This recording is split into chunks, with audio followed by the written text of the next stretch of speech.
Magandang gabi sa lahat mga kawaw. Welcome back sa ating channel. Tayo po ngayon ay magpapalit ng sprocket. So, gagamit po tayo ng size 10. Size 10 nga ba ito? So yun o. Nakalimutan kong tawag dito sa pangkalas na to. Yan o. Kakalasin natin ng pabalik na ganito. Ano ba tawag dito? Kaliwa ka lang. Yan po. Pagka maluwag na ay yan. So, bakit po tayo nagpalit? Medyo okay pa naman sa tricycle driver yan minsan nung namamasada pinag-aari pa.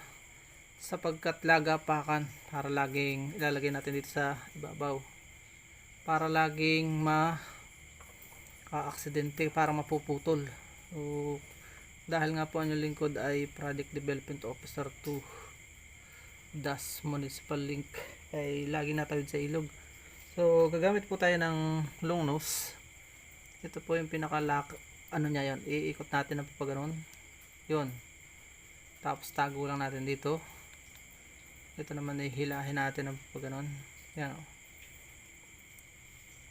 Ang original po walang ganito. Pero ito ay dinagdagan ko para hindi kumalog yung ating sprocket. Since yan ay nalinisan ko na kanina, pinapakita ko lang sa inyo kung paano magpalit.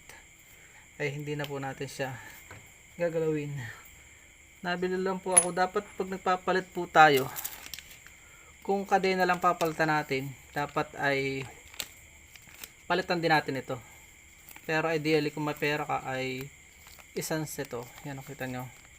Ito ang binili ko. Original yata ito. Pwede siyang pang smash. Ito pong papalitan ko ay Honda CB125. So pwede, ang kanyang ginagamit na sprocket ay pang XRM, pero same din lang po siya ng pang smash. 14 po yung ideal para sa akin dahil single po ito.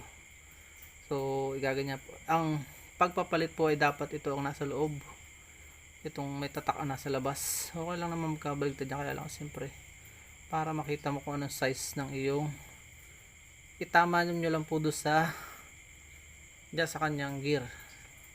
Yan, yan, patayo. Tapos ito ay isasala ng konti. Yan o, yun, magkasala siya, sala, tapos pipihitin nyo siya.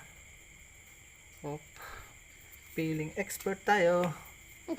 Tayo po ay nagtuturo, hindi man tayo expert po, disclaimer, ay yung mga basic ako na po nagawa. Yan o, itatama nyo lang po yun. Yan, at pwede po itong kamayin lang sa una, gamitan lang ng kamay. Kailangan tama yung kanyang tornilyo. Huwag po kayong gagamit ng metal, dapat po ay stainless yung bakal, baga tama baga English ko.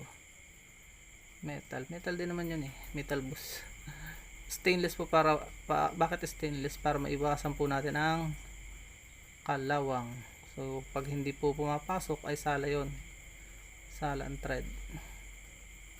Kailangan maaluan natin na ipasok yung nakakamay sa una.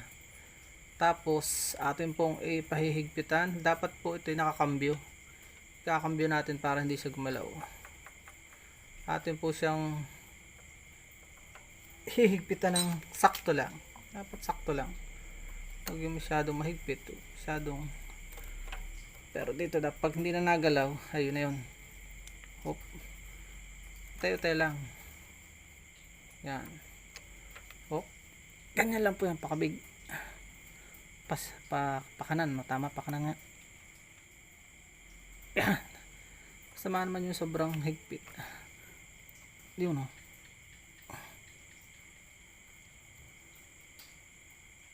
Pag hindi na kaya, baka maputol po yung tornilyo. Sama din naman sobrang luag dahil along the way. Yan ay hindi ko na lagyan ng cover dahil na nagka-emergency ako sa area ko dati sa bundok. Nakita nyo, oh.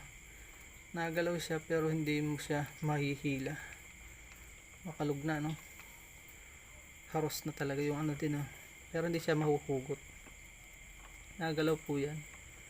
Kaya siguro na ano na, nalagutok minsan. Nagalaw na siya sa loob, oh. Pero hindi na po yan nahihila.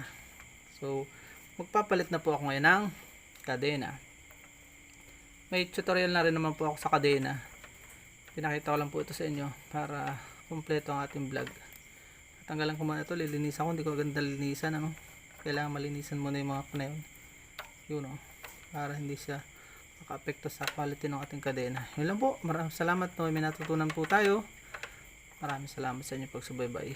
Sana walang iwanan para ma-monetize na rin po yung ating channel. Bye bye and God bless.